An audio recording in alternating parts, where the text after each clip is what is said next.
ክርስትና ማለት እኛ ለእግዚአብሔር የምንኖረው ኑሮ አይደለም። ክርስትና ማለት ክርስቶስ በእኛ የሚኖረው ኑሮ።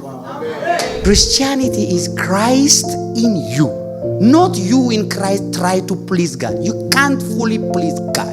ሙሉ ለሙሉ እግዚአብሔርን ደስ ማሰኘት አንችልም።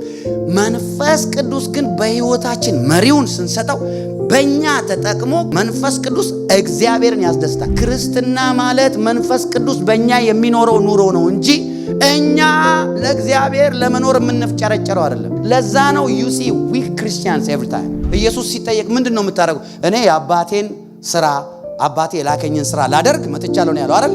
ኢየሱስ አብ ያለውን ብቻ ነው የሚያደርገው። መንፈስ ቅዱስ ደግሞ ኢየሱስ ያለውን ብቻ ነው የሚያደርገው። እሱ እኔ ከነገርኳችሁ ወስዶ ያሳስባቸዋል።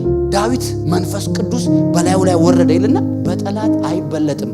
ከጠላት የበላይ የምትሆነው በሽታ የማይበልጥ አጋንንት እርግማን የማይበልጥ የዓለም ሲስተም የማይበልጣል መቼ መሰለህ? መንፈስ ቅዱስን ስንፈቅድለት። እሱ ይኸውልህ ፉል ሊደርሺፕ ነው የሚፈልግ በእኛ ውስጥ ሆኖ ዛሬ እኔ እየመራው ነገ እሱ ነው።